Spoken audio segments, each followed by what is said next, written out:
줌도 심한데 만약에 그냥 영상으로 올려놓으면 공부를 안 하겠지, 내가. 자신있게. 아니야? 언제 만나? 왜 다 바쁘지?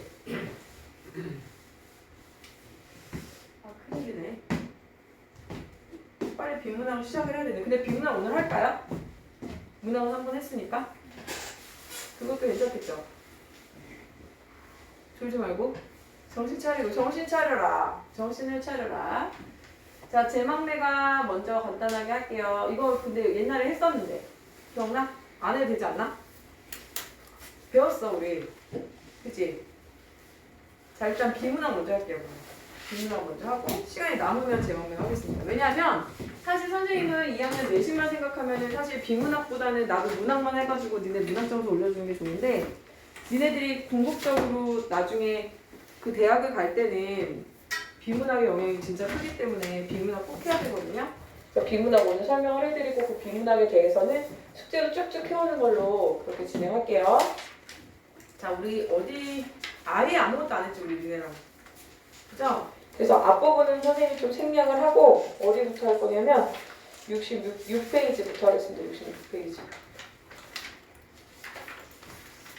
오늘 비문학을 조금 정성 들여서 해드려야 될 것 같아요. 왜냐면 이거 이제 만나서 할 시간이 있으면 좋은데 도저히 너희들이 좀 시간이 좀 안 나니까 선생님 생각에는 조금 너희들이 조금씩만 양해를 해주면 차라리 한 2주 정도는 3-40분만 좀 더 3-40분 정도는 더 해도 되지 않아요? 그 정도는 괜찮죠? 원래도 5시 반에 끝났었으니까 옛날에. 괜찮죠? 내가 제일 힘들어요. 여러분보다 해주겠다는 거예요. 맞아요? 오늘은 안 할게요. 오늘은 약속을 안 했으니까 오늘은 안 하고 다음에 여러분들이 좀 컨디션 괜찮거나 할 때 조금씩 그래 2-30분만 오케이? 그럼 질문 하나 정도 할 수 있으니까 자, 우리가 비문학을 공부하는 방법은 이렇게 설명을 드릴 수 있겠어요. 자, 문학과 비문학의 차이부터 설명을 해드리면 자, 비문학이라는 건 문학이 아니란 얘기야, 그지? 그러면 문학이 아니야. 문학이 아니라고. 그러니까 뭔가를 숨겨놓고 형상하고 구체하고 그런 게 아니야. 전달하고자 하는 내용을 그냥 다이렉트로 전달하는 거죠. 그럼 당연히 출제자는 여러분한테 뭘 물어보고 싶겠어요? 내용을 제대로 이해했는지, 정보를 제대로 파악했는지를 묻겠죠. 정보를 파악하는 과정이라고 보시면 돼요. 문학하고는 다르죠. 문학은 그 안에 형상화되어 있는, 숨겨져 있는 내용들을 찾아가는 무슨 보물찾기의 과정이라면 얘는 정보 파악을 정확히 하면 되는 거죠. 정보 파악의 문제이기 때문에 첫 번째는 내용의 문제를 물어봅니다. 내용 일치 문제 같은 거. 내용 일치 문제를 물어볼 수밖에 없어요. 그러니까 결국은 독해를 제대로 했느냐고. 두 번째는 뭘 물어보냐면 형식을 물어봅니다. 형식이라고 하는 것은 뭐냐면 야, 이 사람이 이 주제를 효과적으로 전달하기 위해서 전체적으로 전개 방식은 어떤 걸 선택했어? 뭐 시대의 흐름에 따라 했어. 대조적인 어떤 두 개의 개념을 비교하면서 하고 있어. 뭐 그런 거 있지. 예를 들면서 설명하고 있어. 네가 배웠던 거.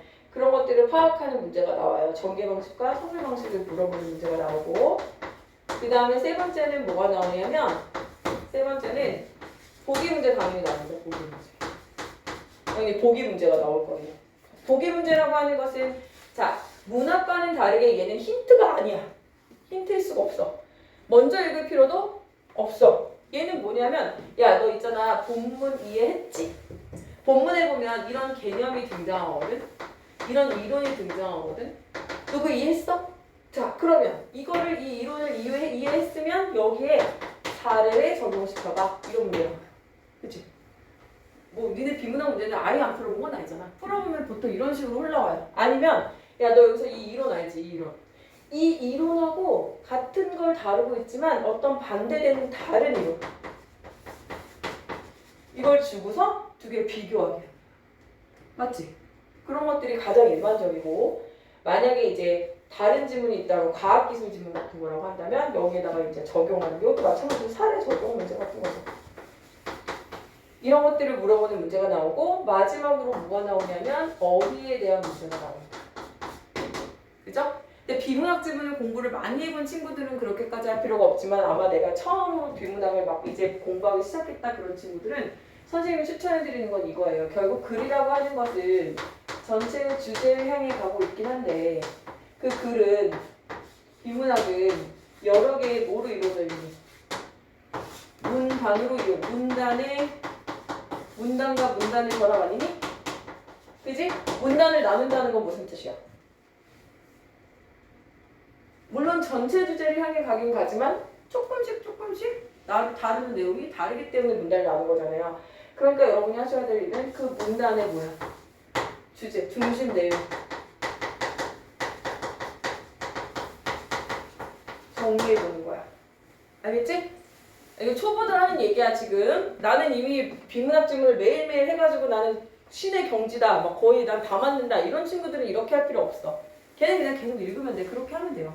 만약에 내가 비문학 생각 훈련이 잘 돼서 웬만한 비문학 지문들은 다 보인다, 제대로 딱딱딱딱 익힌다 그런 사람은 매일 하기만 하면 돼. 근데 내가 알기로는 지금 전체적으로는 다 거의 비문학 공부를 많이 안 했던 친구들인 것 같거든? 한두 명 빼고는. 그 한두 명이 누군지 스스로는 알겠지. 나머지는 이렇게 해보는 게 좋을 것 같아. 이런 공부를 해본 적이 없다는. 글이 어떻게 생겼는지 굉장히 정성껏 읽어보는 과정을 겪어보지 않는 사람들은 절대 독해력이 형성이 안 돼요. 알겠죠? 글을 그래서 중심 내용이 뭔지를 한 번씩 돌아보면서 생각을 해보면서 중심 내용을 정리하면서 동시에 뭘 보냐면 이걸 보는 거야. 글의 구조가 보이거든. 그러면 구조를 파악하면서 아, 이 글은 뭐에 대한 글로 시작을 했는데 그 글이 어떻게 흘러가면서 결론이 뭐구나 라는 중심 내용을 각각 정리하고 그 글의 전체적인 구조를 살펴보다 보면 결국 주제가 도출이 돼요. 여기까지 해보는 거예요. 여기까지. 이걸 해보는 거예요. 아시겠죠? 자, 이걸 할 건데 선생님이 오늘부터 너희들한테 하나씩 보여줄 거는 자, 지금 보시면 인문, 잘 보일지 모르겠는데 예술, 사회, 그 다음에 과학, 기술 이렇게 표시하세요. 얘는 지금 더 세분화 시켜놨는데 경제도 사실 여기에 들어가는 건데 굳이 경제를 뽑아놓은 이유는 너희들이 경제를 어려워해서 그런 것 같아. 경제 지문 나오면 애들이 되게 많이 틀리거든. 그래서 경제를 따로 뽑아놓은 것 같긴 한데 우리가 알고 있는 일반적인 범위는 5개예요. 뭐냐면 인문, 사회, 그 다음에 과학, 기술, 예술 이렇게 5가지예요. 자, 그런데 요즘 추세는 뭐냐면 융합이라고 해서 이걸 섞는 거죠. 그렇게 나오는 것까지 하는데 기본적으로 이 5가지의 형태가 접근하는 방법 그리고 글의 구조가 어떤 식으로 형성이 되는지 어떤 각각의 주제마다 특징을 보여주거든요. 그래서 그거를 하나씩 배울 거예요. 하나씩 배우는데 오늘은 인문과 예술 지문을 하겠습니다. 2개를 할게요. 인문, 예술 나머지 여러분 숙제를 하시면 되는 거예요. 인문, 예술에 대해서. 자, 예술부터 가고 인문부터 가볼게요. 이거는 예전에 수업을 사실 하긴 해가지고 또 하진 않을 건데 이건 한번 읽어보시면 좋을 것 같아요. 자기가 이거를 고2들이 배우기에는 조금 이걸 지금 하고 있는 건 좀 오버한 것 같고 너희들이 집에 가서 좀 읽어보세요. 그리고 우리가 시간이 안 되면 선생님이 이 부분만 정리해가지고 수업을 뭐 영상을 찍든지 그렇게 할게요. 알겠죠? 우리가 이것까지 할 시간은 없을 것 같아서 이거는 여러분이 사실 다 배운 내용이고 중학교 때 다 배운 내용이긴 해서 여러분 읽어보시면 알 것 같아요. 단어가 뭐고 문장이 뭐고 문단이 뭐고 접수가 뭐고 참 잘 만들어진 교재예요. 되게 잘 만들어진 교재라서 좀 읽어보시면 좋겠습니다. 우리는 이 부분을 다 띄워놓고 이건 이제 여러분 숙제를 쭉 앞부터 하시면 돼요. 알겠죠? 어디부터 할 거냐면 이 실전 대비부터 하겠습니다. 66페이지. 앞부분 숙제예요. 앞에부터 착착착착 숙제하시면 됩니다. 하루에 한 질문씩. 알겠죠? 66. 어디야? 한참 보고 있네. 자, 인문부터 가겠습니다. 거기 뭐라고 써있냐면 보세요. 인문제재 읽기라고 되어 있어요. 이게 교재가 되게 진짜 좋아. 문제가 좋아서 이렇게 다 자세하게 해놨어요. 인문제재는 철학, 역사, 심리학 같은 것들을 주제로 자 그럼 당연히 너희들이 떠올려봐. 철학이나 역사나 심리학을 주제로 하다 보면 글이 어떻게 될 수밖에 없겠니? 어떤 학자의 이론이 나올 수밖에 없겠지. 그죠? 그래서 학자의 이론이나 학설 현상에 대한 해석 같은 것들이 나오게 되니까 그거에 맞춰서 이제 독해를 하는 것이 중요하고 결국은 어떻게 되냐면 그 사람의 주장이나 근거를 우리가 이제 이해할 수 있는가? 그 다음에 별표. 만약에 여러 개의 학자가 등장한다고 한다면, 여러 개의 이론이 등장한다고 한다면 다양한 견해를 명확하게 비교, 대조할 수 있는지를 묻는 문제. 이렇게 나온다. 다시 이런 글들은 어떻게 될 수밖에 없냐면 어떤 학자의 이론이나 학설 이런 것들이 등장할 수밖에 없어. 왜? 철학, 역사, 심리가 그렇단 말이야. 그리고 만약에 그렇다면 그 사람의 이론과 근거를 정확하게 이해할 수 있는 힘이 있는가? 두 번째는 여러 개의 이제 학설들이 나올 수가 있을 때 각각의 주요 관점을 정확히 파악한 다음에 공통점과 차이점을 정리하는 것들이 나중에 선제의 재료가 된다는 거야. and 뭐가 나올 수 있다? 이렇게 이해됐어? 너 이해됐지? 두 개의 차이 알겠어? 자, 근데 이걸 각각 사례에 적용해봐. 얘네들로 문제를 만든다는 거예요. 인문지문. 이거 참 잘 만들어놨더라고 얘네가. 됐어요?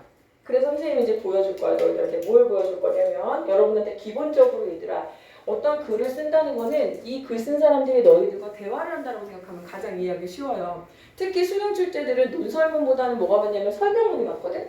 그러니까 너희들한테 전문가가 이 부분을 설명하고 있다고 이해하고 글을 받아들이시는 게 가장 좋다. 자, 그래서 선생님이 여기서 지금 예를 들어볼게. 첫 번째 문단이 그렇기 때문에 다짜고짜 말을 시작할 리가 없어. 뭐야? 첫 번째 문단이 예고편이라고 했지. 그죠? 예고편이야. 그럼 우리가 첫 번째 문단에서 해야 될 일은 뭐냐면 중심 화제가 뭐지? 자, 1문단에서 해야 될 일. 1문단에서는 해야 될 일이 중심 화제가 뭔지를 찾는 거야. 그것이 구체화되는 것이 바로 주제거든. 어떤 식으로 흘러가는 건지 볼 거야. 자, 그 다음에 어떤 지문이든 간에 너희들과 처음 얘기를 해보는 거기 때문에 너희들이 여기 나오는 개념을 모른단 말이야. 그래서 항상 뭘 알려줘? 개념을 제시하게 돼 있어. 개념에다가는 표시를 해야 돼. 자, 좀 쓰세요. 어떻게 하는 건지. 개념에다가는 표시를 해야 되고 그 다음에 그 개념의 특징. 이런 것들은 표시를 하면서 좀 읽자. 자, 해보자. 시작해볼게. 뭐라고 얘기했어? 실제로는 이랬어. 그지? 그러면 뭐야? 중심어가 뭘 것 같아? 이 글은 뭐야? 실제론에 대해서 설명하나? 이렇게 생각해 볼 수 있지. 실제론이 뭐래? 세계는 존재한다는 근본적 신념을 덧붙여 세계가 우리 정신과 독립적으로 존재한다는 것을 주장한다. 자, 이게 뭐야? 세계는 존재해. 자, 세계와 우리의 관계는 우리의 정신. 이 두 개의 관계를 설명하는 거 아니야 지금? 이렇게 파악해야 되는 거야. 실제론이라는 이론, 학설, 그거에 대해 설명할 거야. 세계는 존재한다는 그 근본적 신념에 덧붙여서 우리의 정신과 독립적으로 존재한다는 걸 주장한대. 내가 만들어 날린 종이 비행기는 얘 지금 뭐 하고 있지? 뭐 하고 있어? 얘 들고 있네. 이런 거 파악해야 돼. 얘를 드는 거야. 얘를 왜 들지? 얘는 왜 드는 거야? 설명을 돕기 위해서, 이해하기 쉽게 하기 위해서. 내가 날린 종이 비행기는 멀리 날아가서 볼 수 없게 되었다고 해도 여전히 존재하고 있지. 맞아? 이런 얘기 뭐지? 이는 명확해서 논란의 여지가 없어 보이지만 반실제론자들이 있대. 누가 있대? 반실제론자들이. 대조의 개념이네. 이런 거 찾고 가야 된다는 거야. 대조되고. 이 상식에 도전한대. 자, 나 이 글은 뭐에 대한 글인 것 같아? 이 사람이 지금 너희들한테 뭘 설명해주고 싶은 것 같아? 실제론이 뭐냐는 건지를 얘기해보고 싶은 거잖아. 그래서 실제론에 대해서 얘기하면서 실제론은 이런 거예요. 근데 실제론만 있는 게 아니에요, 여러분. 반실제론도 있어요. 이거 보이는 거잖아, 지금. 반실제론자들은 상식에 도전한대. 그럼 반실제론자들은 뭐라고 얘기하는 거자? 버클리라는 인물은 표시해놔야지 물어볼 수 있으니까 세계의 독립적 존재를 부정한대. 이 사람의 주장. 그다음에 써놔야지. 중요하겠지? 그에 따르면 자 이제 봐봐. 반실제론자인 버클리는 부정한다라고 해놓고 끝내면 이게 이해가 돼? 그리고 이해를 돕기 위해서 어떻게 해야 돼? 상술, 더 구체적으로 설명해주든 부연을 해주든 그치? 예시를 들어주든 그런 방법을 쓰겠지? 아까도 그랬잖아. 그런데 얘는 뭐라고 얘기냐면 우리는 감각 경험에 의존하지 않고는 세계를 인식할 수 없다고 주장한대.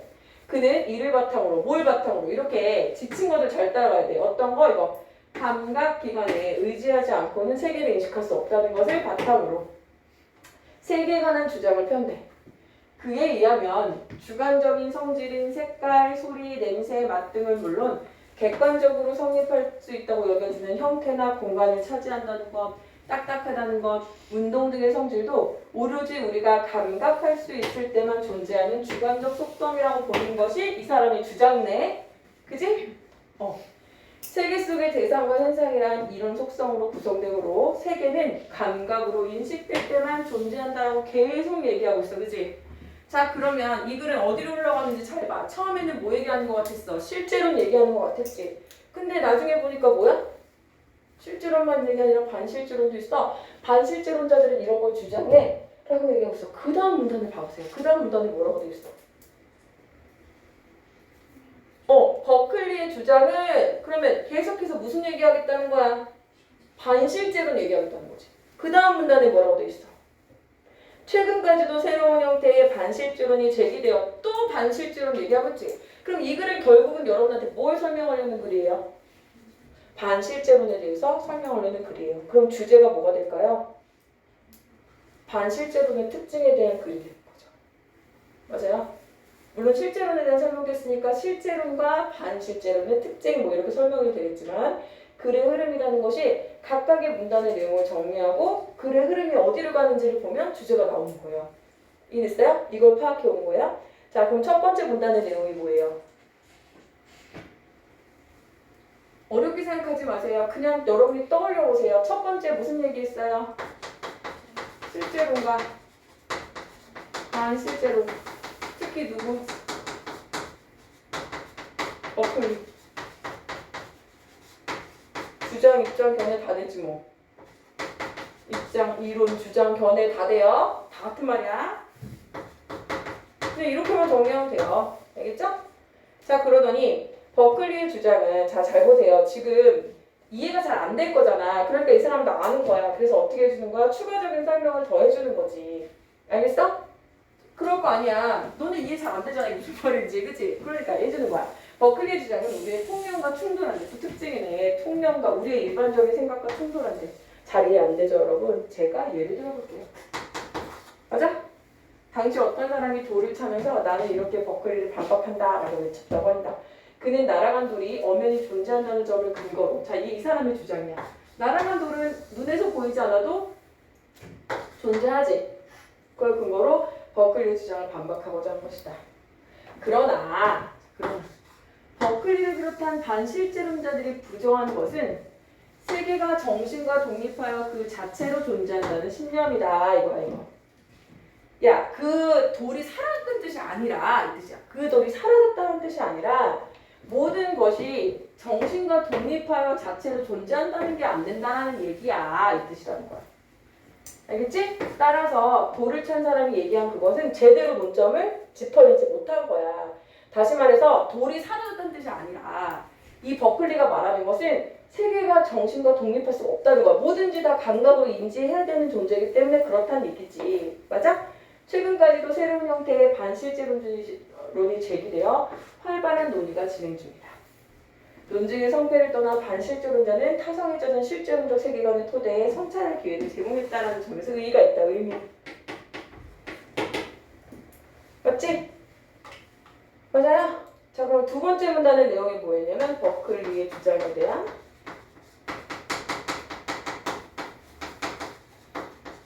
반박인데 잘못된 반박. 이렇게 잘못 생각하는 사람도 있었구나. 그런 내용이고. 그 다음에 얘는 실제론과 반실제론의 논쟁의 의의. 이렇게 논쟁의 의의. 이렇게 논쟁을 한다는 것은 이런 거. 성찰의 기회를 주고. 당연히 또한 세계관에 대해서 그냥 그게 옳다고만 생각하는 것이 아니라 또 도전하고 응전하는 그런 반복을 통해서 인간의 지성이 소통하면서 발전하는 거잖아. 그냥 그게 맞겠지 하고 바꿔지는 게 아니라 아니잖아? 이럴 수도 있잖아. 이런 것만으로도 의의를 갖는다. 이런 얘기죠. 자, 그래서 오른쪽에 보시면 독해 전략 적용하기라고 되어 있는데 이건 결국은 되게 복잡해 보이지만 무슨 뜻이냐면 이걸로 뭘 만들 거냐면 선지가 만들어진다는 거예요. 결국은. 중요한 내용들을 찾아내야지 선지가 만들어진다는 얘기예요. 자, 해볼게요. 여러분이 이걸 독해했다면 파악할 수 있죠? 1번. 실제로는 세계는 존재한다고 생각한다. 맞죠? 방금 읽은 거야. 반실제로는 세계를 인식할 수 없는 경우가 있다고 생각한다. 그죠? 그러니까 인식할 수 있을 때만 감각으로 인식할 때만 존재하는 거야. 눈에서 사라지는 건 존재하지 않는 거라고 보는 거야. 내 입장에서는. 실제로 그렇다는 건 아니고. 반실제로는 감각 경험에 의존하지 않고도 세계를 인식할 수 있다고요? 아니야. 계속 얘기해서 계속. 자, 그렇다면 주요 관점의 공통점과 차이점을 정리해보는 거 선생님이 아까 얘기했잖아. 이런 걸로 선지가 만들어질 거라고. 그러니까 너네가 주요 관점의 공통점과 차이점을 정리할 수 있는 독해를 해야 되는 거야. 알겠어요? 자, 실제로는 어떻다고요? 뭐가 존재한대요? 세계. 잘한다. 그리고 또 그 세계가 우리의 정신과 어떻게 존재해? 독립적으로 존재한다는 거 믿는 거야, 실제로는. 자, 반대로 반실제론자들은 세계의 독립적 존재 자체를 부정해. 세계가 우리의 정신과 독립적으로 존재할 수 없다라는 거야. 내 눈에 보이는 것, 내 감각기관으로 인지되는 것, 그것만을 실제로 보자는 거죠, 얘는. 자, 왜 그러냐? 버클리의 주장을 뒷받침하는 내용. 뭐에 의존하지 않고는 세계를 인식할 수 없어? 감각 경험에 의존하지 않고는 세계를 인식할 수 없어. 주관적 성질뿐만 아니라 어떤 성질? 객관적 성질도. 세계는 그래서 감각으로 인식할 때만 존재한다는 겁니다. 자, 이것도 봐봐. 전략 3-2도 이런 거는 어떻게 만들어지냐면 이런 걸 문제로 만들거든. 버클리의 견해를 가지고 독해했는지 제대로 독해했는지 사례에 적용하는데 5개 대신 지금 여기 3개 중에 고르라고 아주 간략하게 만들어 놓은 거라고 보면 돼요. 제가 아까 뭐라 그랬죠? 사례에 적용하는 문제들이 나온다고 했죠. 그 사례죠 지금? 어떻게? 다 몇 번이에요?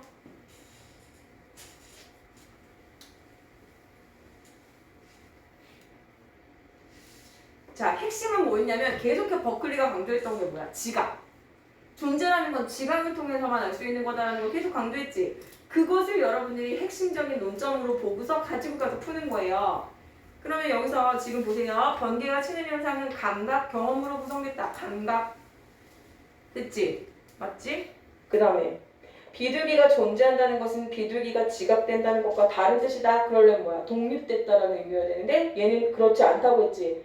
지각이 될 때만 존재한다고 본다고 했지. 그러니까 얘는 버클리 견해가 아닌 거지.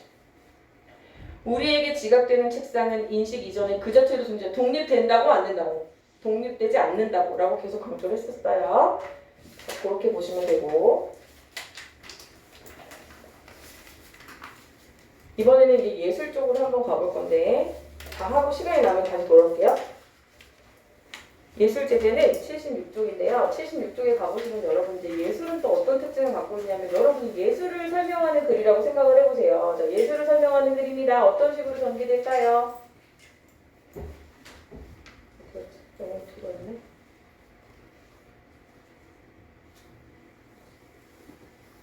어떤 식으로 설명될까? 됐다. 자, 예술 보세요. 예술도 마찬가지예요. 이 제재에서는 예술 작품을 창작하는 과정에서 나타나는 작가의 사상이나 빗줄, 사상, 표현 기법, 예술과 관련된 시대 문화적 특성 그런 거 나오겠지. 그치? 뭐 후기 인상파냐, 야수파냐, 입체파냐 뭐 이런 거 르네상스 시대의 작품이냐, 뭐 바로크의 양식이냐 이런 식으로 사조들이 등장을 할 거예요. 그래서 작가의 사상이나 표현 기법이 문제로 나오고 예술과 관련된 시대 문화적 특성들이 나오게 됩니다. 그래서 너가 이 글을 읽고 예술가나 그 유파의 예술적 특징이나 경향이 독해가 되는지 파악을 할 수 있는지, 아, 야수파는 이런 거구나. 야수파는 뭐에 영향을 받았구나. 야수파는 선을 이렇게 표현하는구나. 이런 식의 특징과 경향을 파악할 수 있는지, 예술에 대한 관점이나 이론을 파악할 수 있는지, 이것을 정말 중요한 거, 꼭 나오게 되는 거, 다른 대상이나 작품에 적용하여 이해할 수 있는 문제가 꼭 출제돼요. 그래서 야수파에 대해서 배웠어. 야수파는 선을 이런 식으로 표현하고 대상을 어떻게 보고 입체파의 영향을 받았고 뭐와 다르고 막 이런 입체파의 영향을 주고 뭐와 다르고 이런 게 막 설명이 돼 있어. 그 다음에 뭐가 있냐면 반드시 오른쪽에 대부분 어떤 게 나오게 되냐면 짜자잔 이렇게 실제 작품을 줍니다. 실제 작품. 너네 문제 풀어보면서 본 적 있지? 솔직히. 풀다 보면. 그래서 주는 거야. 그래서. 너 제대로 이 작품의 사조를 이해했어? 너 야수파에 대해서 이제 알겠어? 그럼 문제에 적용해봐. 야수파의 어떤 기법이, 어떤 표현상 특징들이, 어떤 표현 기법들이 여기에 적용됐어? 그거 설명할 수 있어? 이런 문제 나온다는 거예요. 자, 두 번째는 아까 똑같이 인문처럼 여기도 여러 개의 예술 사조들이 나타날 수 있지. 그럼 걔네들끼리 비교하는 문제 나올 수 있어요. 됐나요? 해보자. 그래서 독해 전략 보면 1번 독해 전략 보면 통하지 말고 1번 예술의 각 장르의 특성이나 경향 이런 거에 관련된 내용을 정확하게 파악해야 되고 알겠죠? 그 다음에 만약에 그 사람의 관점, 태도, 예술 세계도 파악이 되고 만약에 이런 걸 바탕으로 해서 다른 예술 작품에 적용시켜서 다른 사례에 적용시켜서 감상하는 거 알겠죠? 해볼게요. 해도 되죠? 간다. 조형의 원리란 자 1분 단위 뭐라고요? 예고편. 아 민규 너 책이 없구나. 말을 하지. 얘들아 그거 좀 읽어보고 있어봐. 민규야 얘기해주지. 그래 깜빡했네.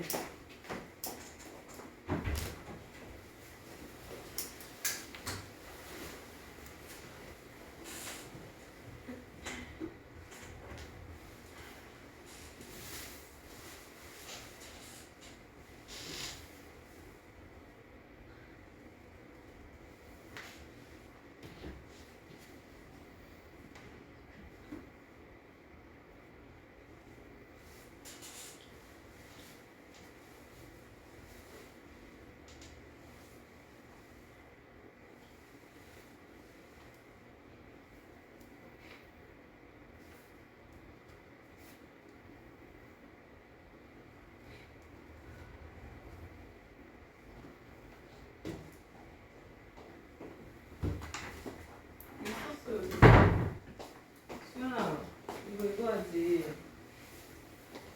자 읽어보고 있어? 읽어보고 있기로 했잖아. 자 읽어봤을 테니까 한번 해보자. 첫 번째 문단이 무슨 역할을 한다고? 예고편. 그래서 얘 지금 뭐 얘기하려는 건지 들여다보는 거예요. 여러분이 지금 이 글 쓴 사람하고 대화하고 있다고 볼 거예요. 뭐예요? 뭐래요? 조형의 원리란 이 개념이 나왔다. 개념 왜 말해주는 거야? 너네랑 이거 얘기하려고 그러는 거지. 그치? 조형의 원리라는 건 작품 속에서 요소들을 유기적으로 묶어서 어떤 특정한 효과를 얻기 위해서 구성하는 계획이야. 구성 계획이래. 맞아? 그럼 이 얘기 왜 하는 거야? 얘들랑 뭐 할 건데? 조형의 원리에 대해서 얘기해 보려는 거지? 그래서 화가는 작품을 창작할 때 의도를 살려내기 위해서 다양한 조형의 원리를 사용한다. 그럼 앞으로 글이 어떻게 전개될까? 어떻게 전개되겠어? 적극적으로 상상하면서 읽어. 어떻게 전개될까? 여러 조형의 원리를 설명하겠지. 그치? 그럼 각각의 조형의 원리의 특징을 찾아보겠지. 자, 첫 번째 뭐냐면 그 중에서도 가장 중요한 게 뭐래요? 가장 중요한 원리가 통일성의 원리다 그랬어. 그럼 첫 번째 문단에서 내용은 뭐니? 첫 번째 문단 조형의 원리의 개념을 설명하고 있네. 이렇게 정리해보는 거야, 니네가. 얘기해놓고 이제 첫 번째 예고 오면 통일성의 원리야. 그러면 첫 번째 문단의 내용은 뭐겠어? 통일성에 대한 설명이겠지. 통일성의 개념, 통일성이란 개념 나왔네. 개념은 개념이라고 써줘. 중요하거든. 회화의 다양한 요소들이 하나의 작품 속에서 어떤 연관성을 가지는 것을 의미하며 이를 통해 각각의 요소들의 의미 있는 하나의 작품을 구성하게 만드는 거야. 그래서 연관성을 가지는 것을 의미하며 회화에서 통일성을 부여하는 대표적인 방법으로는 자, 이거 뭐가 들었어? 통일성 이런 거야. 알겠어? 자, 이제 부여해야지. 어떻게 부여하냐면 여러분 이 통일성을 부여하는 방법으로는 어떤 방법이 있대요? 인접과 반복이 있습니다. 이렇게 얘기하게 되는 거죠. 그럼 니네가 여기서 그리고 끝나겠어? 니네가 설명을 한다고 생각해봐. 인접과 반복 있어요? 끝? 이러겠어요? 그 다음 뭐 하겠어?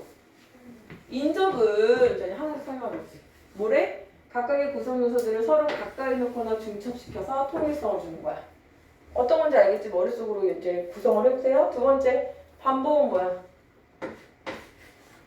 여러 부분을 서로 연결시키기 위해서 어떤 요소를 계속해서 반복하는 거야. 이 경우 사물의 반복뿐 아니라 회화적 요소를 뭐 예를 들면 색깔을 빨갛게 뭐 동그라미 이런 식으로 여러 가지 요소들의 반복도 포함한다. 그래놓고 뭐 하고 있어? 예를 들고 있지. 이런 예들은 당연히 여러분 그림으로 주어질 수도 있고요. 드가의 작품 모자가게에서는 모자와 꽃 등의 원형의 소재를 계속해서 반복함으로써 전체적 통일성을 부여하고 있다. 됐니? 글의 구조 보이니? 다시 나 지금 너희들하고 무슨 얘기하고 싶어? 뭐 하고 싶어? 조용의 원리를 설명하고 싶어. 맞아? 조용의 원리는 되게 여러 가지가 있어. 가장 대표적인 것이 뭐야? 중요한 게 통일성의 원리야. 통일성의 원리에는 뭐가 있어? 대표적인 게 뭐가 있어? 왜 못 따라와? 인접과 그렇지. 반복이 있어. 인접은 이런 거고 반복은 이런 거야. 맞아? 얘도 들어갔어. 이 같은. 있어요? 자, 근데 뭐가 있어? 그런데.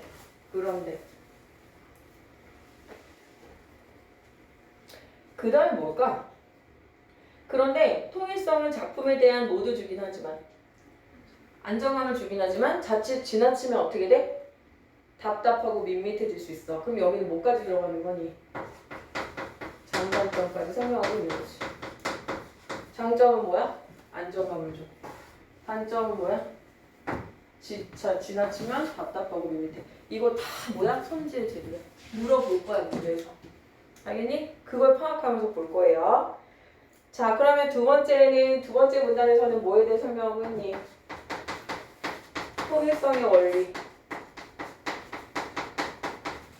그치? 개념과 유효 방법.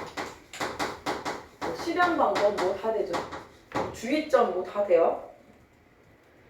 화가는 자 그럼 이제 뭐야? 이게 여태까지 뭐가 문제였어? 밋밋한 게 문제였지. 그래서 화가가 뭘 쓰는 거야? 이와 같은 단조로움을 피하고 자신의 의도를 부각하기 위해서 강조라는 원리를 사용한다. 그지? 그럼 뭐가 나오는 거야? 강조라는 게 나와. 다른 개념이지? 강조의 원리겠지. 그지? 얘의 단점을 극복할 수 있는 방법이겠지. 됐어요? 강조란 뭐야? 강조란 개념. 특정 부분을 강하게 하여서 변화를 주는 것. 이를 통해 작품의 주제를 부각시켜 감흥을 효과적으로 끌어낼 수 있다. 그러면 여기서도 지금 뭐야? 통일성의 원리에선 이 두 개가 있었어. 강조의 원리에선 뭐래? 대비에 의한 강조가 있다. 맞아? 또 다른 강조의 방법으로는 분리에 의한 강조가 있다. 보이세요? 구조 보이세요? 통일성에 대해서 설명할 건데, 조용의 원리에 대해서 설명할 건데, 통일성의 원리와 크게 강조의 원리가 있는 거네. 보이세요? 통일성의 원리에는 인접과 반복이 있고, 강조의 원리에는 대비와 분리가 있어. 각각 이런 게 있는데, 얘 단점을 극복하기 위해서 강조가 쓰이네. 있어요? 직사각형물 사이에 원형을 그리거나 어두운 사물 가운데 갑자기 밝은 걸 그리는 것을 예를 들 수 있다. 또 다른 강조의 방법으로는 분리가 있는데 분리라는 건 분리에 의한 강조는 어떤 대상을 다른 대상들과 떨어져서 부각시키는 거야. 이와 같은 사물 간의 배치를 통해 어떤 대상이 다른 대상들과 형태나 크기, 명암 등이 유사하더라도 대상을 부각시킬 수 있어. 똑같더라도 떨어뜨려 놓으면 하나만. 이해됐죠? 그러면 이 문단의 내용이 뭐예요? 강조의 두 가지. 분리와 대비. 정리돼요? 그 글의 구성 이제 느낌 오세요? 주제는 뭐예요? 그러면 이 글은 뭐에 대한 글인가요? 조용의 원리에 대한 글이에요. 조용의 원리의 방법과 뭐 효과 이런 정도가 되겠습니다. 됐어요? 자 가보자. 통일성의 원리가 뭐라고요? 회화의 다양한 요소들이 하나의 작품 속에서 어떤 연관성을 가지는 것. 효과는 어때? 의미 있는 하나의 주제를 통해서 통일되어 수 있는 거니까 하나의 의미 있는 작품을 만들 수가 있어. 방법에는 뭐가 있어? 인접과 반복이 있어. 그죠? 오른쪽 강조의 원리는 특정 부분을 강하게 해서 변화를 주는 거.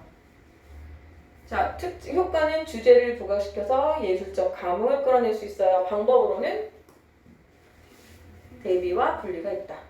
자, 통일성을 부여할 때 장점과 주의할 점 찾아서 밑줄 찍어보세요. 어디라고 그랬어? 안정감을 부여하기도 하지만 지나치면 답답하고 밋밋하게 느껴질 수 있다. 그 부분이죠? 좋다 좋다. 여기 지금 나왔다. 뭐가 나왔다? 예시. 이 작품에 이 문제집이 너무 괜찮은 것 같아. 너무 잘 만들어놨어. 그러니까 너네가 이거 잘만 활용하면은 설명도 되게 깔끔하고 좋은 것 같아요. 자, 위 작품은 바위류가 그 사이로 흐르는 시원한 물줄기를 묘사한 작품이다. 그럼 이게 실제로 문제로 만들어지면 더 디테일하게 들어가겠지만 여러분 연습용이기 때문에 이걸 어떻게 만들지 약간 맛보기를 보여주는 거예요. 선지 이런 식으로 구성할 거야 이런 뜻이야. 어떻게 구성할 거냐면 감상자가 통일성을 느꼈다면 자 통일성을 떠올려야 되는 거야. 지금 통일성이 뭐였지? 방법이 뭐가 있었지? 인적과 반복. 반복한 것도 방법이 될 수 있어. 반복했어? 여기서 찾아보라고. 반복됐지? 자, 그 다음에 물줄기에 감상자의 시선이 끌렸다면 주번과의 명암 대비를 통해서 대상이 부각된 거로 볼 수 있겠어. 괜찮지? 무슨 방법이에요? 강조의 방법. 강조의 방법 중에서도 뭘까요? 대비. 이렇게 정리할 수 있어요. 여기 도끼가 되셨다는 뜻이에요. 바위들을 가깝게 혹은 겹치게 배치한 것은 무슨 방법이지? 인접이야, 인접. 인접이지. 가깝게, 겹치게. 그건 답답함을 해소돼? 노. 그게 부작용이었지. 어떻게 정리되는지 알겠어요? 자, 그럼 넘겨볼게요. 자, 제가 아까 뭐라고 말씀드렸죠? 예술은 뭐가 나올 거다? 여기 나왔죠 또. 이 화풍 기법을 정리해가지고 잘 반영했는지 찾아봐라. 이 내용이, 선지의 내용이 다 본문에 되어 있는 설명드릴 거다 라고 말씀드렸어요. 자, 그래서 지금 얼른 풀어보실 건데 저는 숙제 검사를 할 테니까 여러분 지금 인문제재랑 이걸 좀 풀어보세요.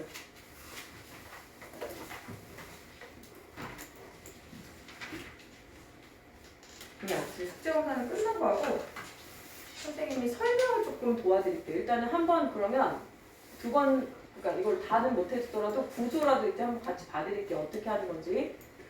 그럼 도움이 되겠죠?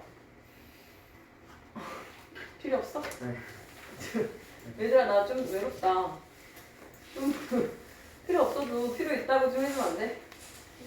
꺼져요 이렇게. 이해되니 지금? 이거 되게 중요해. 이 개념이 정말 중요하고 집에서 진짜 근데 여기서 고개를 끄덕끄덕하고 가는 건 의미가 없어. 집에 가서 계속 또 반복해서 해봐야 돼요. 그래서 이번 주 숙제는 이제 예술하고 인문 지문을 푸시는 건데 왜 웃죠? 행복해서요. 네? 행복해서요. 행복해서요? 너 센스 있다 야. 나 이런 애들 너무 좋아. 야 우리 수업 분위기가 되게 좋아질 거 아니에요. 이런 식으로 수업을 좀 재밌게 나를 까도 되고 괜찮아. 나 저기 학교에 있을 때 애들이 나 엄청 놀렸어. 좋아서 그런 거라고 생각했어. 무슨 옷만 입고 가면 맨날 얘기했잖아. 뭐 선생님 뭐 브로콜리 같아요. 뭐 유기농 당근 같아요. 뭐 가스오부시 같아요. 뭐 하여튼 엄청 재밌어. 니네 남자애들 원래 학교에서 그러지 않니? 수업 시간에? 조용하니? 난 왜 이렇게 웃겼지? 우리 애들은 진짜 너무 웃겼는데 학교에 있을 때. 나 좋아서 그런 건가? 아니야? 왜? 나 인기 많았는데? 아니야? 애들이 막 화이트데이 때 사탕도 주고 막 그랬는데? 아부야 아부? 수행평가 잘 받았는데? 부정부패야? 자 여러분 지금 첫문단 해봤고 두 번째 거 한번 해볼게요. 인문도 또 마찬가지입니다. 일단 문제를 한번 살짝 먼저 볼게요. 뭐 물어본다고 했나요? 소재와 부재는 결국은 너 지금 여기 중심 내용 파악했어 이 뜻이잖아요. 내용 파악 문제죠? 그 다음에 기억과 니은. 기억과 니은은 뭔가요? 기억 개념이잖아. 이신론적 관점. 이 개념에 대해서 이 이론에 대해서 너 파악했어 그 뜻이잖아. 그지? 각각의 이론에 대해서 파악할 수 있어야 되고 이 뜻이고요. 그 다음에 윗글을 읽은 학생이 에피크로스에 대해서 비판한다고 할 때 비판의 내용으로 자 뭐예요? 이게 뭡니까? 사례 적용이죠. 그죠? 이 입장에서 이 사례를 분석해봐 이런 뜻입니다. 제 말이 맞죠? 그 다음에 여기 선생님이 너무 잘 돼 있는 게 바로 뭐냐면 지문 다시 보기예요. 저는 사실 여러분이 문단별 내용을 정리하는 것보다 더 이제 아름다운 건 이렇게 도표로 만들 수 있는 거예요. 아까 선생님이 했던 것처럼 이런 식으로. 이렇게 만들어 올 수 있으면 이렇게 만들어 오는 게 더 좋아요. 이걸 못할까봐 못하는 친구들은 그냥 문단별 정리라도 하라는 거고, 구조가 이렇게 보이시면 이렇게 다 쓰란 얘기는 아니고요. 틀만 보이셔도 돼요. 틀만 보여도 됩니다. 해볼게요.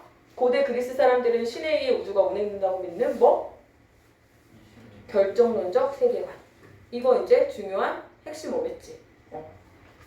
신에 대한 두려움이나 신이 야기한다고 생각하는 자연재해나 천체현상 등에 대한 두려움을 떨치지 못했어. 그게 고대 그리스 사람들이야. 그럼 이제 분명히 글이 어떻게 흘러갈 거냐면 그것과 같은 관점이거나 그것과 다른 관점이 등장할 겁니다. 누가 나왔어? 에피쿠로스. 메모쳐야지. 고대 그리스 사람들의 이러한 관점에서 어떻게 하고 싶었어? 벗어나게 해주고 싶었지. 그러면 대립적인 관점이야, 유사한 관점이야? 대립되는 관점이지. 그 다음에 인간이 행복에 이를 수 있도록 뭘? 자연학을 바탕으로. 얘들아, 그럼 이제 글이 어떻게 흘러가겠니? 에피쿠로스 학파들이 어떻게? 에피쿠로스라는 사람 이름이 이제 학파로 이제 퍼지거든요.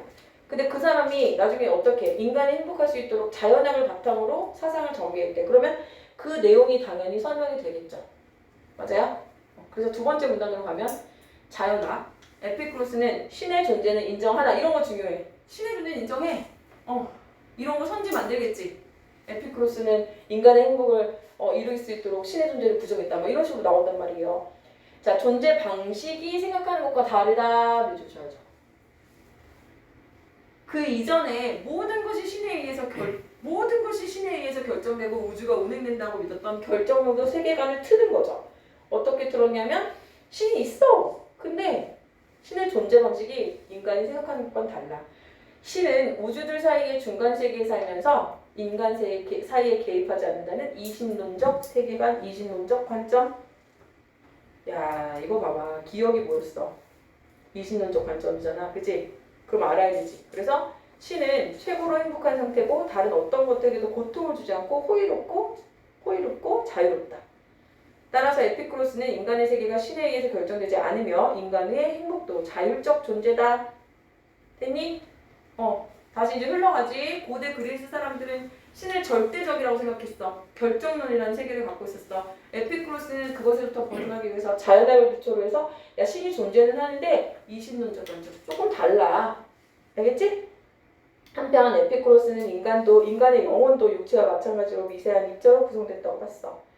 그래서 영혼은 육체와 함께 생겨나고 육체와 상호작용하며 상처가 입으면 영혼도 고통받고 육체가 소멸하면 영혼도 소멸한다. 사후에 신의 심판을 받지 않아. 그럼 두려워 안 두려워? 안 두려워. 그냥 끝나는 거야. 근데 인간이 신을 두려워하는 이유는 뭐야? 지옥 가네, 천당 가네, 뭐 그지? 다시 태어나네, 뭐 이런 것 때문에 두려운 거 아니야? 라고 생각했다는 거죠. 자, 지금 선생님이 세 문단 읽었는데 이걸 지금 계속 누구의 얘기를 전하고 있습니까? 에피쿠로스의 입장을 전하고 있죠. 그러면 얘는 주제가 어디로 가고 있는 거야? 에피쿠로스로 가는 거죠. 에피쿠로스에 대한 이야기로 가고 있는 거죠. 이러한 또 나왔네. 에피쿠로스의 자연학. 자, 그러니까 이 에피쿠로스의 자연학에 대한 글인 거야, 얘들아. 알겠니? 근데 자연학의 내용이 뭐라는 거야? 이러한이라고 했으니까 앞에 있는 두 문단의 내용이지. 이게 되는 거지. 이렇게 정리하는 거야. 비결정론적인 이해를 가능하게 한다.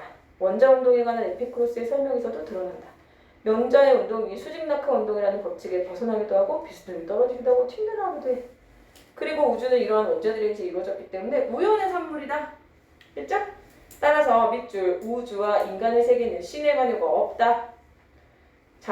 인간의 삶에서도 신의 섭리는 없다. 이러한 생각은 인간이 필연성에 얽매이지 않고 자신의 삶을 주체적으로 살아갈 수 있게 하는 자유의지의 장초가 된다. 자, 그러면 이제 여기까지 글이 왔기 때문에 자연학에 대한 설명이 여기까지 왔기 때문에 거기서 내린 결론이 뭐냐면 인간은 주체적으로 살아갈 수 있는 존재다. 맞아. 그렇지? 그러니까 그 다음에 필요한 얘기가 나오게 되는 거야. 그럼 인간은 주체적으로 살 수 있는 존재야. 그럼 인간이 어떤 존재이냐에 따라 세상이 달라지겠지. 그치? 그래서 인간은 결국 뭐야? 자유로운 삶을 근본으로 구정하고 인생의 궁극적인 목표를 별표, 행복으로 이끄는 윤리학을 펼쳐나간다. 그러니까 자연학에서 끝나는 게 아니라 어디까지 내려왔니? 윤리학. 그래서 에피쿠로스의 자연학과 윤리학에 대한 글이 되는 거예요. 알겠나요? 네. 예술 갈게요. 예술 제재. 어떻게 보는지 알겠죠? 맞아요? 자, 그러니까 이 사람이 에피쿠로스의 자연학 바로 시작을 해버리면 어때? 이해도가 떨어지지. 그치? 그러니까 이 에피쿠로스의 자연학의 특징을 보다 정확하게 설명하기 위해서 그 이전의 사람들이 가지고 있던 통념을 제시해서 그거를 깨기 위해서 등장한 것이 자연학이다라고 설명하고 있는 거죠. 민규 알겠니? 좋아. 자, 78페이지 갈게요. 78페이지. 그냥 읽을게요. 이거 안 보고 질문. 자, 어떻게 될 거다? 1번 문제 내용을 치는 문제 나왔고요. 두 번째 제가 아까 뭐라고 말씀드렸죠? 여기 지금 보기가 2개나 나왔는데 두 번째는 뭐냐면 세잔의 화풍을 기억과 같이 평가한 이유라고 했어. 그러니까 뭐야? 세잔의 화풍과 유사한 사람의 이론이나 세잔의 화풍과 반대되는 이론을 가지고 와서 두 개를 비교하게끔 내는 문제들이 나올 거다라고 말씀드렸죠? 그렇게 나왔죠 지금? 오른쪽으로 가면 사례 적용이 나올 거다 했고 그게 나왔어요. 갑니다. 사진이 등장하면서 회화는 대상을 사실적으로 재현하는 역할을 사진에게 넘겨주게 되었고 그에 따라 화가들은 회화의 의미에 대해서 고민하게 되었다. 배경에서 배경. 지금 무슨 얘기를 할지는 잘 모르겠어. 19세기 말에 등장한 인상주의와 후기 인상주의 내고쳐야지. 주인공 나오네 주인공. 이 글에서는 뭘 설명할 거야? 인상주의와 후기 인상주의에 대해서 얘기해 보려고 해. 그렇게 가는 거야. 맞니? 그쵸? 맞아요? 그럴 것 같죠? 그러면서 얘네들이 뭐야? 전통적인 회화에서 중시됐던 사실주의적 회화 기법 거부 표시. 그러니까 얘는 사실주의적 회화 기법과 대척점에 있는 거지. 대립되는 거지. 두 개의 차이가 있겠지? 사실주의는 뭐야? 있는 그대로 표현하는 거야. 두 번째 문단 갑니다. 어떻게 돼요? 인상주의 화가는 선생님 말이 맞네. 이건 인상주의 화가에 대해 설명하려는 글이네. 그들이 왜 등장하게 됐는지 배경을 설명해주고 사진이 등장하니까 더 이상 똑같이 그려봤자 사진보다 똑같을 수는 없잖아. 그러니까 사실적으로 그리는 그림에 대한 수요가 떨어지겠지. 그지? 그래서 뭐 어떻게 해야 되지? 라고 고민해서 나온 거야. 자, 특징. 색이 빛에 의해 시시각각 변화하기 때문에 대상의 고유한 색은 존재하지 않는다고 생각했어. 견해, 입장, 경향 이거 중요하죠.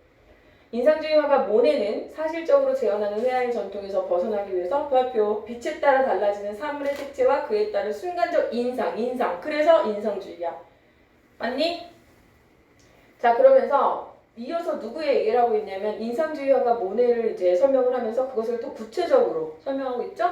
그 다음 문단에서 모네는 대상에 자 나옵니다. 대립되는 개념은 묶으셔야 돼요. 세부적인 모습보다는 뭐? 전체적인 모습. 이 화풍이지 화풍. 이거 반드시 어디 나오게 돼 있어? 3번에 나오게 돼 있어. 그치? 화풍이 나왔잖아. 그 다음에 빛의 효과에 주목했다. 그 결과 빛에 의한 대상의 순간적 인상을 포착해서 빠른 속도로 그렸다는 특징을 갖고 있어. 그래서 어떤 특징이 있어? 거친 붓자국과 물감을 덩어리로 찍어가는 듯한 흔적. 그 다음에 밑에 줄 윤곽이 뚜렷하지 않아서 색채 효과가 형태 묘사를 압도하는 느낌. 이와 같은 기법은 사실적 묘사에 더 이상 치중하지 않은 걸 보여준다. 별표. 그러나 역시 눈에 보이는 대로 어쨌든 표현했어. 그게 받은 인상 그대로 그리는 것도 인상도 본인이 본 대로 그린 거잖아. 그게 한계야 라는 평을 받았대. 자, 그럼 이제 봐봐. 이거 가지고 봐봐라. 오른쪽으로 넘어가 봐라. 가는 모네의 사과와 포도가 있는 정물이잖아. 그럼 여기 밑줄 1번 봐봐 얘들아. 형태를 뚜렷하지 않게 그린 것은 맞니? 여기 있었지? 화풍. 요거 갖다 그리는 거야. 알겠어? 4번 봐봐. 거친 붓자국. 빠른 속도로 그려낸 결과. 맞아요? 이 화풍 가지고 선지 만드는 거야. 그러니까 이런 게 나오면 면밀하게 읽어놔야 된다는 거죠. 후기 인상주의 화가들은 재현주의, 위주의, 사실적 회화에서 근본적으로 벗어나는 새로운 방식을 도전했는데 세자는 이렇게 말해서 세자. 후기 인상주의. 인상주의랑 뭔가 다르니까 후기 인상주의 아니야? 차이점이 나오겠지? 그럼 그거 가지고 선지 만드는 거야. 그리고 그걸끼리 막 섞어가지고 만드는 거야. 헷갈리게 해가지고. 눈과 두뇌가 필요하다고 했어.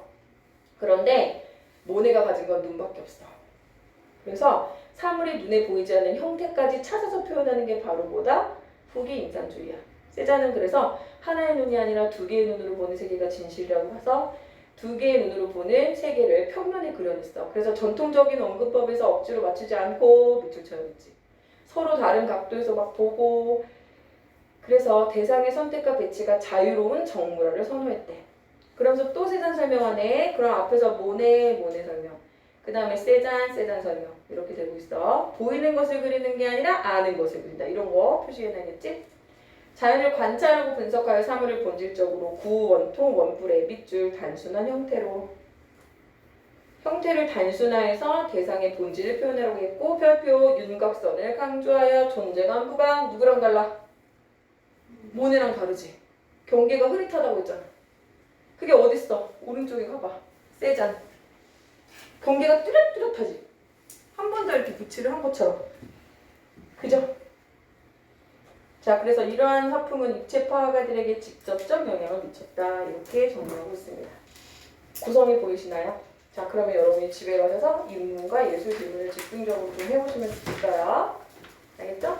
오늘은 공부한 내용을 복습도 하셔야 되고 할 게 많죠? 자, 그럼 숙제를 알려드리고 있습니다. 자, 집에 가시면은 앞부분에 이제 독서 필수 개념 어쩌고저쩌고 막 이런 게 있어요. 이것도 하나씩 하셔야 되니까 이번 주에는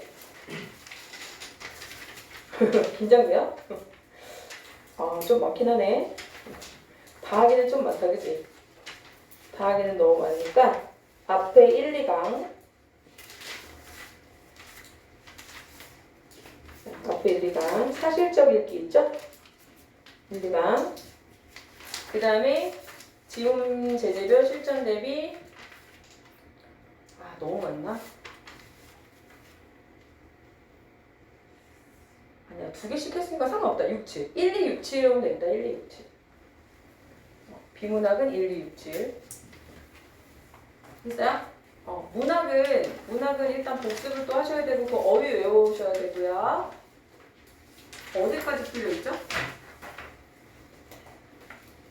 어디까지 풀려있지?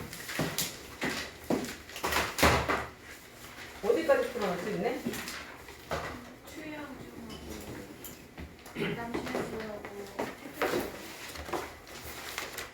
그러면은 고전은 좀 어렵잖아요. 그죠? 고전은 혼자 하기가 어려우니까 현대시를 좀 더 할게요. 현대시 몇 번? 4번까지 돼 있었나? 남시주까지 돼 있었니? 좀 많구나. 그렇지만 해야지 뭐. 8, 90 8, 90 하고 현대소설은 어디까지 돼 있어요? 그 다음에 하나, 둘, 셋, 넷, 다섯, 여섯. 산촌여정. 와, 많이 깎아줬다. 산촌여정 하나만 해보세요. 그 다음에 어휘 외워야 되니까 고전시가 어휘, 그 다음에 복습. 고전시가 외우는 거, 고전시가 외우면 된다. 어휘 외워오는 거. 그 다음에 아까 말씀드린 비문학. 그 다음에 아까 말씀드린 여기서 시는 끝까지 다 8, 90 다 해오시고요. 그 다음 소설은 산촌여정까지. 됐죠? 자, 오늘 숙제 안 해온 사람 검사 맞고 가셔야 되고 나머지는 고생하셨어요. 동우도 고생했다. 동우 숙제 올려라. 나가버렸네? 왜 이렇게 나가